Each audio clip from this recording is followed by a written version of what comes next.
aqui com mais um episódio do Portal Literário, hoje com a ilustre presença de Mário de Andrade. Olá, boa tarde. Obrigada por me receber aqui no Portal Literário. É um prazer fazer parte do seu programa. O prazer é todo meu. Então, como todos nós sabemos, Mário de Andrade teve uma grande influência no modernismo brasileiro. E além de ter sido um grande escritor, foi também um professor de piano, compositor, estudou música e foi um famoso crítico de arte.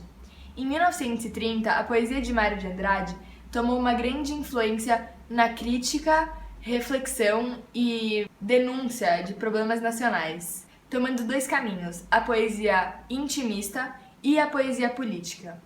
Mário, qual você diria que é a maior diferença entre esses dois tipos de poesia? Então, a poesia intimista ela é mais natural e mais simples e mais espontânea. E a poesia política, ela fala sobre as injustiças sociais aqui do Brasil. E eu confesso que quando eu escrevo a poesia política, eu escrevo de um jeito mais agressivo mesmo. Então, Mário, qual você diria que é a sua obra principal? Então, para um autor é bem difícil escolher entre suas obras, porque mesmo as que ganharam menos popularidade continuam sendo muito importantes para mim.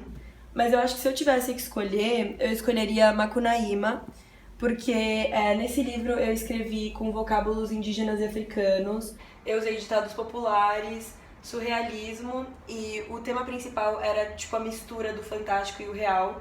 Então eu acho que tudo isso junto em um livro fica muito interessante de se ler. Nossa, que interessante, Mário. E na sua opinião, quais são as principais características de suas obras? Então, as minhas obras são meio divididas entre as políticas e as intimistas. Mas eu acho que uma coisa que é bem constante na minha escrita é que eu uso linguagem coloquial e simples e bem informal, assim. E acho que isso é bem constante em todas as minhas obras. Nossa, que interessante, Mari. Bom, isso é tudo por hoje. Obrigado pela sua presença aqui no nosso programa e nos vemos no próximo episódio. Muito obrigada e boa tarde. Olá, boa noite. Para o segundo episódio do nosso programa literário, nós estamos aqui com Manuel Bandeira. Olá, tudo bem? Estou muito honrado de estar aqui. Eu estou muito feliz que você conseguiu comparecer. Manuel nasceu em Pernambuco e depois se mudou para o Rio de Janeiro com sua família. Ele queria ser arquiteto, mas tinha tuberculose e não conseguiu. Por causa da tuberculose, ele passou por vários hospitais em toda a Europa, incluindo a Suíça. Até hoje, ele é considerado mestre do verso livre no Brasil. Então, Manuel, qual livro que você escreveu você considera mais importante? Então, eu realmente não consigo escolher só uma obra, então as duas que eu teria que escolher são A Cinza das Horas e Carnaval. Isso é porque elas têm uma certa liberdade formal e elas também têm influências pós-simbolistas. Ok, fantástica a resposta. Bom, qual você acha que são as características principais das suas obras? Então, uma das características que eu uso é usar a linguagem coloquial e a simplicidade, e também eu trato o tempo presente de modo a redimensioná-lo pela memória, por coisas pequenas significativas, a humildade e o sentimento banal, criando um conceito que se chama o banal sublime. Muito interessante, Manuel. Para finalizar essa entrevista, você pode nos dizer os principais temas da sua escrita?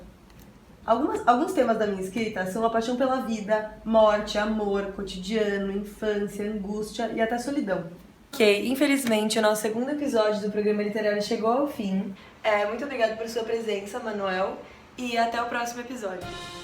Boa tarde, estamos aqui com mais um episódio de programa literário e hoje temos a presença de Oswald de Andrade.